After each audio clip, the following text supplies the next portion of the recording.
കേൾക്കാതെ ഉസ്താദ് അൽഹംദുലില്ലാ ദുആ ചെയ്യണം നിങ്ങളൊക്കെ. അതുപോലെ തന്നെ എല്ലാവരും, എന്റെ പേര് യൂസുഫ് എന്നാണ്.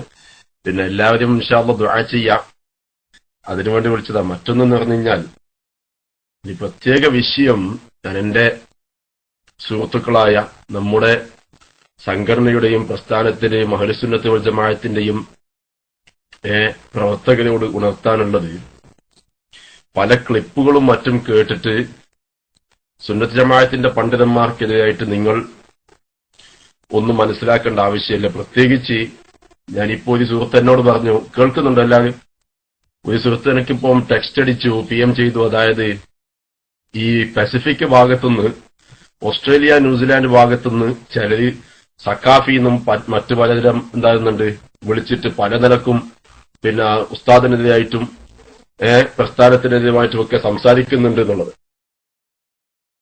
സത്യത്തിൽ അവരെ പറ്റിയും അവരുടെ ഒരാളുടെ വ്യക്തി സ്വഭാവം അനുസരിച്ചിട്ടാണല്ലോ നമ്മൾ അദ്ദേഹത്തിന്റെ വാക്കും മറ്റുള്ളതൊക്കെ പിന്നെ എടുക്കുകയും തള്ളുകയും ചെയ്യാം. ഈ പറയപ്പെടുന്ന വ്യക്തികളുടെയൊക്കെ ചരിത്രവും അവരുടെ സ്വഭാവവും നല്ലവണ്ണം അറിയുന്ന ഒരാളാണ് ഞാൻ. കാരണം ഞാന് അള്ളാഹുവിന്റെ തൗഫീഖോടുകൂടി ഇവരൊക്കെ ഈ പല രാജ്യങ്ങളിലും പോകുന്നതിലും ഇവിടെയൊക്കെ എത്തിപ്പെടുന്നതിനൊക്കെ ഒരു കാരണക്കാരൻ ഞാനായിരുന്നു. അതിലെന്തോ അള്ളാഹുവിന്റെ ഒരു കഥ. കാരണം ചിലർക്കൊക്കെ ഭൗതികപരമായ പല താല്പര്യങ്ങളും ശക്തമാകുമ്പോൾ, താല്പര്യം നമുക്കൊക്കെ ഉണ്ട്, നമ്മുടെ ദുനിയാവും ആഹ്റവും ജയിക്കണം എന്നുള്ള താല്പര്യം എല്ലാവർക്കും ഉണ്ടാവും. പക്ഷെ ആ താല്പര്യം ആഹ്റത്തിനെ നശിപ്പിക്കുന്ന രൂപത്തിൽ, അല്ലെങ്കിൽ പണ്ഡിതന്മാരെ കുറ്റപ്പെടുത്തുന്ന രൂപത്തിൽ, പണ്ഡിതന്മാർക്ക് വിരുദ്ധമാകുന്ന രൂപത്തിലാവുമ്പോൾ അത് തീക്കൊള്ളി കൊണ്ട് തല ചൊറിയുന്ന മട്ടമാണ്. ഞാൻ ഒറ്റ ഉദാഹരണം പറഞ്ഞുതരാം. അത് തീർന്നിട്ട് ഇൻഷാ അല്ലാഹ് ബാക്കി രണ്ടാമത്തെ വിഷയത്തിലേക്ക് കിടക്കാം. കേൾക്കുന്നില്ലെങ്കിൽ ഒരു നോ അടിച്ചാൽ മതി. കേൾക്കുന്നുണ്ട് എന്ന് പ്രതീക്ഷിക്കുന്നു. ഞാന് വർഷങ്ങൾക്ക് മുമ്പ്, അതായത് 2-3 വർഷങ്ങൾക്ക് മുമ്പ് നമ്മുടെ ഇവിടെ ഞാൻ ഇവിടെ വരാൻ സഹായിച്ച, ഓസ്ട്രേലിയയിലേക്ക് വരാൻ സഹായിച്ച എന്റെ കൂടെ ഉള്ളൊരു വ്യക്തി ഉണ്ടായിരുന്നു. ആ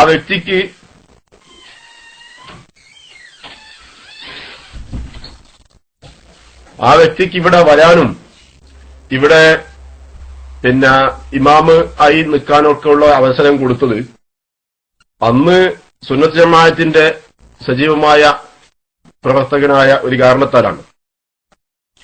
പക്ഷെ പിന്നീട് ഇവിടെ വന്നാൽ ഇത് നല്ല രാജ്യമാണ്, ഒരുപാട് സാമ്പത്തികമായി നേട്ടമുണ്ടാക്കാൻ പറ്റുന്ന രാജ്യമാണ്. അതുപോലെ തന്നെ കുടുംബക്കാരെയും മറ്റുള്ളൊക്കെ ജ്യേഷ്ഠാഞ്ചന്മാരെയൊക്കെ ജോലിക്ക് കൊണ്ടുവരാൻ എന്നുള്ളത് ശരിയില്ല. പക്ഷെ ഇവിടെ വന്ന് ചില ബിസിനസ് തുടങ്ങി. ഒരാൾ തുടങ്ങിയത് ടെക്സ്റ്റൈൽ ബിസിനസ്സാണ്, വസ്ത്രങ്ങൾ വിൽക്കുന്ന ബിസിനസ്. അങ്ങനെ നാട്ടിൽ നിന്ന്, ഇന്ത്യയിൽ നിന്ന് ഇങ്ങോട്ടേക്ക് ഇമ്പോർട്ട് ചെയ്യും. എന്നിട്ട് ഇവിടെ ഇന്ത്യൻ വസ്ത്രങ്ങൾ വിൽക്കും. അതിനെ കൊണ്ട് തെറ്റുമില്ല. പക്ഷെ അങ്ങനെ ഒരു കച്ചവടം ചെയ്യുമ്പോൾ ഡൽഹി, മുംബൈ പോലത്തെ വൻകിട വ്യവസായ സിറ്റികളിൽ നിന്നും കൊണ്ടുവരുമ്പോൾ ഒരു വലിയ സംഖ്യയാവും. അപ്പൊ ചിലപ്പം അവിടെ കടം പറയും, അതിനും തെറ്റില്ല. പക്ഷെ ഡൽഹിയിലുള്ള ഒരു കാര്യമായ ബിസിനസ്സുകാരൻ, അതായത് വസ്ത്രങ്ങളൊക്കെ കയറ്റി അയക്കുന്ന ഒരു ബിസിനസ്സുകാരൻ, ടെക്സ്റ്റൈൽസ് ഓണർ, അദ്ദേഹം നല്ല അഹ്ലുസുന്നത്ത് വൽ ജമാഅത്തിന്റെ പണ്ഡിതന്മാരോടും ആലിമീങ്ങളോടും, പ്രത്യേകിച്ച് നമ്മുടെ AP ഉസ്താദിനോടൊക്കെ, ഹക്കീം മുസ്ലിയാരോടും AP ഉസ്താദിനോടൊക്കെ നല്ല ബന്ധമുള്ള ആളായിരുന്നു. അങ്ങനെ അദ്ദേഹത്തിന്റെ നമ്മളങ്ങനെയാണല്ലോ സുന്നത്ത് ജമാഅത്തിന്റെ അനുയായികള്, അവര് ആലിമീങ്ങളെ നല്ല ബഹുമാനിക്കുകയും സ്നേഹിക്കുകയും ചെയ്യുന്ന വ്യക്തികളാണ്.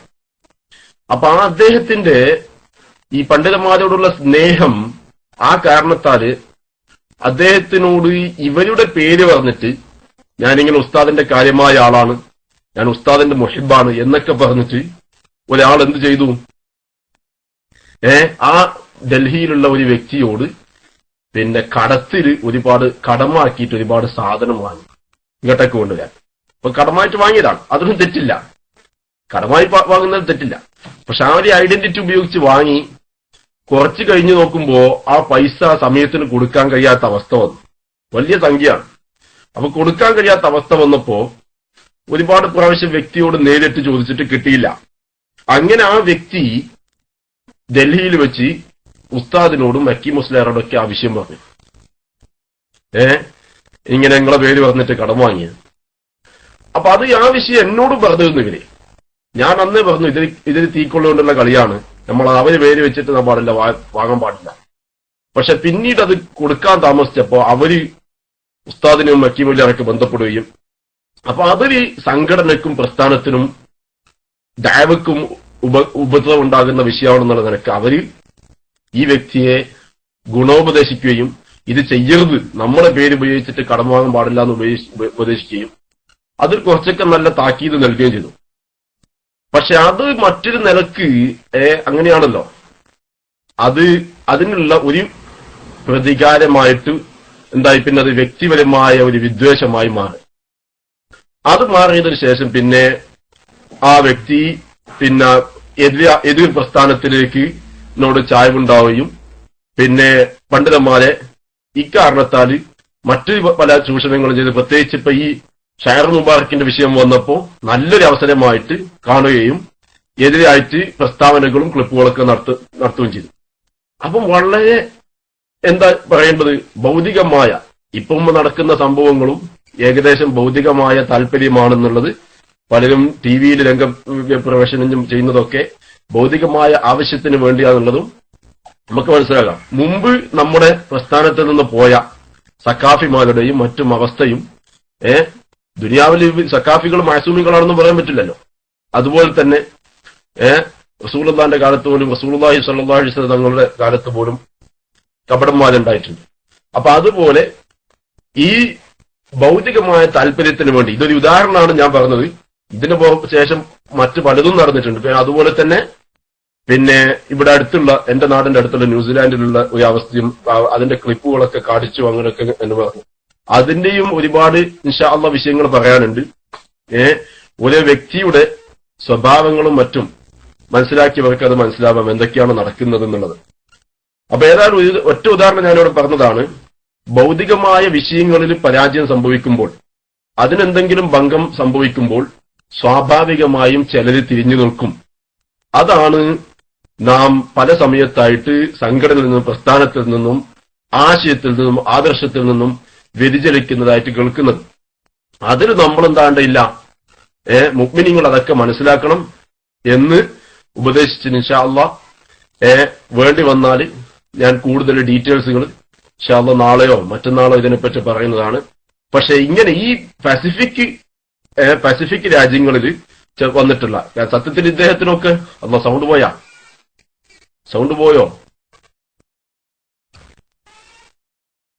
ഇല്ല. ഈ രാജ്യങ്ങളിൽ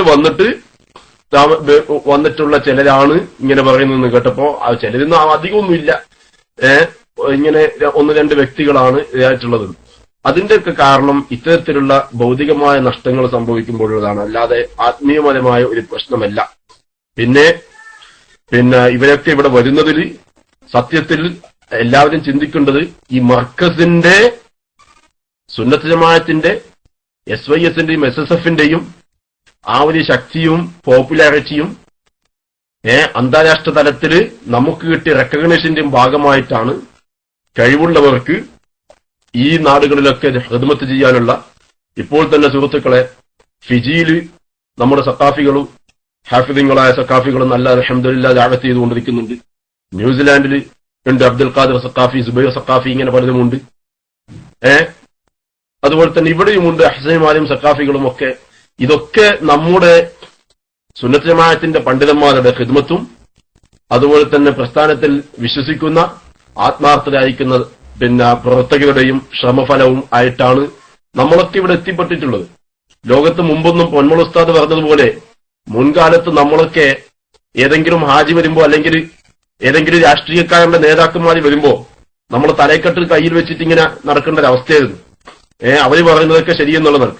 പക്ഷെ അൽഹംദുലില്ലാഹ് ഉസ്താദ് നമ്മളെ ഇത്തരത്തിലുള്ള AP ഉസ്താദാണ് ഇത്തരത്തിലുള്ള ഒരു സ്ഥാനത്തേക്ക്, അതായത് പണ്ഡിത ലോകത്തിനെ അടിമത്തത്തിൽ നിന്ന് സ്വാതന്ത്ര്യത്തിലേക്ക് കൊണ്ടുവന്ന ഒരേ ഒരു പ്രസ്ഥാനം, ഒരേ ഒരു ഈ നമ്മുടെ കേരളത്തിലുണ്ടായ ഒരേ ഒരു നേതാവ്.